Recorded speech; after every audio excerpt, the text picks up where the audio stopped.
Bom, mas agora tem uma coisa que eu achei super nova, Voz da Consciência. Saiu uma pesquisa falando... Quem é leitor da Gazeta do Povo já viu essa matéria hoje. Falando que o país que menos confia em políticos é o Brasil. Por que será?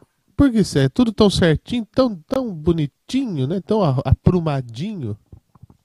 Acho que fizeram essa pesquisa em Minas, que mineiro é um povo desconfiado. É verdade, o mineiro fica sempre com o pé atrás.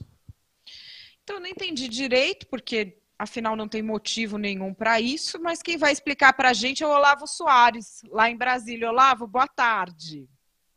Boa tarde, Madeleine. Boa tarde, pessoal. Tudo bem? Madeleine, antes da matéria, posso só fazer um registro muito importante? Posso registrar uma coisa? Diga. Eu já era nascido na época da redemocratização, tá? Então, não sinta solitário, tá bom? Tá vendo aí o que é uma pessoa que sabe lutar por um aumento? Isso aí! Vocês no Brasil aprendam. Eu vou entrar na fila. Aqui Aumenta também o VR. é coach. É coach. Você que está procurando por um aumento, olha aí, Olavo sendo solidário, dizendo que era nascido na época da redemocratização. Enquanto a equipe inteira insiste em dizer que não era. Vocês ficam quietos aí. Era.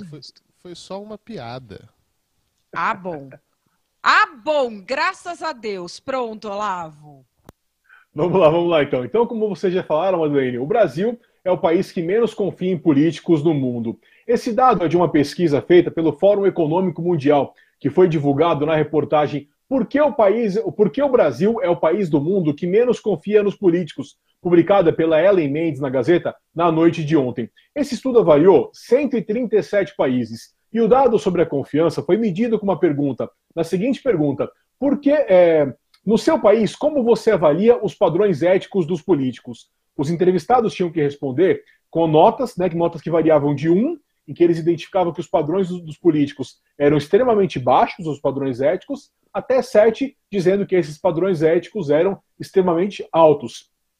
A média do Brasil foi de 1,3, praticamente batendo no mínimo possível, que era de 1. Os países mais próximos do Brasil nesse nível foram 3 países vizinhos aqui da América Latina, a República Dominicana, El Salvador e o Paraguai. Todos ficaram com 1,5.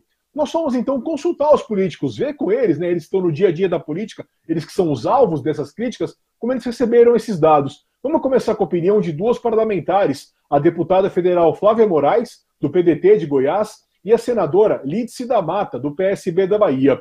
As opiniões delas são de lamento pela situação e também de uma dose de conformidade, já que elas reconhecem que, no atual momento, a relação entre população e políticos não está, em hipótese alguma, num nível positivo. Ruim para a política e muito ruim para o Brasil.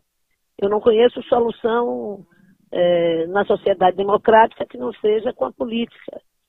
Ou a participação mais intensa da sociedade numa democracia participativa, ou o aprofundamento, o aprimoramento das formas de relação da sociedade com essa articulação da democracia representativa. O momento do Brasil é muito ruim, em cooperação Lava Jato, revelando tantos fatos de corrupção, tantas investigações comprovando uma cultura de corrupção no meio político, e com certeza isso traz à tona uma desconfiança, uma falta de credibilidade muito grande. E um dado interessante, adicional da pesquisa, é que países muito até piores que o Brasil em termos de economia, de qualidade de vida, estão no nível melhor do que o Brasil. Só para registrar, o Brasil hoje tem a 9ª maior economia do mundo. E mesmo em termos de índice de desenvolvimento humano, que é um indicador produzido pela ONU que afere renda, educação e saúde, o Brasil está na posição 75 e é considerado pela ONU como um país de alto desenvolvimento humano. Então, será que essa percepção da população, essa confiança tão baixa, não pode ter também um aspecto positivo por indicar que as pessoas começaram a cobrar mais, a desconfiar mais, a se informar mais sobre a política? Só com uma comparação, a Itália, por exemplo, que é um país indiscutivelmente rico e bem-sucedido, está muito próximo do Brasil nesse ranking. A pontuação da Itália é de 1,9 e a Itália está na posição número 122. Então eu perguntei sobre isso para 2 deputados federais, o Éder Mauro, do PSD do Pará, e o Célio Silveira, do PSDB de Goiás, e essa foi a opinião deles. O Brasil que vive um período de muita liberdade de imprensa, uma imprensa muito ativa, muito competente nas suas informações, e isso tudo aí faz com que nós passamos por esses momentos difíceis. O eleitor, na sua grande maioria, ele está mais ativo nesse sentido, no sentido de observar, de avaliar, de criticar, e eu acredito e quero crer, né, que nas eleições agora do dia 7 de outubro nós vamos ter uma novidade muito grande. O país em que há mais confiança nos políticos é Singapura. A nota deles é 6,4.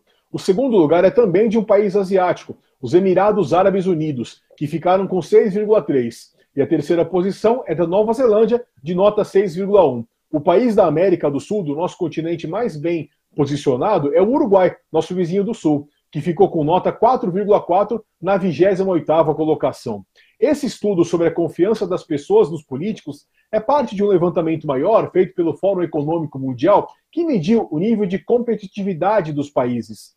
E nesse levantamento eles verificaram que a Suíça é o país mais competitivo do mundo, com os Estados Unidos em segundo lugar e a terceira posição de Singapura. Nesse ranking mais global, o Brasil está na posição número 80, Madeleine.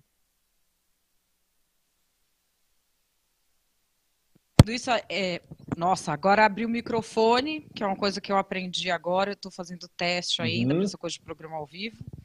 Mas, enfim, você falando isso do ranking dos países, uma coisa que eu estava pensando é o seguinte: o índice de confiança e a liberdade de expressão têm que ser medidas ao mesmo tempo.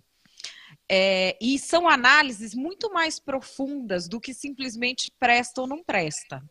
Porque a gente vê aí no topo da lista da confiança, Emirados Árabes Unidos. Vai falar mal do governo lá. Ok que há uma pujança econômica por causa do petróleo, mas vai ver as práticas dos governos com os cidadãos. Em Singapura, eu tenho uma amiga que está morando lá. A Ana Pessoa, que é brasileira, resolveu se mudar para lá, jornalista, já trabalhou na Veja. Ela fez uma opção por viver lá, onde tudo que é público funciona, ela está gostando muito, mas tem detalhes do tipo, há proibições por parte do governo de, por exemplo, mascar chiclete. Você não pode mascar chiclete no país. Mas as pessoas se consideram livres porque elas têm a liberdade de construir seus sonhos de uma forma que, por exemplo, nós não temos aqui. Então, é um ranking que é muito interessante, mas ele é muito mais complexo, na verdade, do que ele aparenta ser num primeiro momento, né? Exato, Madeleine. Inclusive, o 10º lugar no nível de confiança é ocupado por Ruanda, um país da África que nós sabemos que é um país que até tem melhorado seus indicadores nos últimos anos, mas é um país que em qualquer índice, em qualquer levantamento, vai estar pior do que o Brasil. Por isso que eu acho que, assim, às vezes nós, brasileiros, somos um pouco trágicos, né? Tem aquelas frases, só no Brasil acontece isso, em um país sério jamais aconteceria. Acho que o brasileiro costuma achar que o mundo inteiro é perfeito, com exceção do Brasil. Não é bem assim, né, Madeleine? A gente sabe bem que não é assim.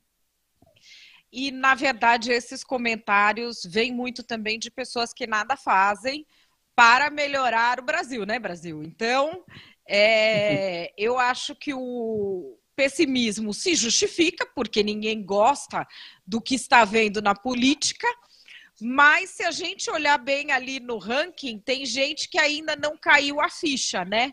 Nós estamos na hora da virada, Olavo. Bom, daqui a pouquinho a gente tem aí os comentários dos parlamentares lá no blog A Protagonista, é isso? Isso mesmo, para vocês conferirem o que eles têm a dizer desses números tão complicados para o Brasil. Valeu, Olavo, um beijo, até amanhã. Valeu, até amanhã.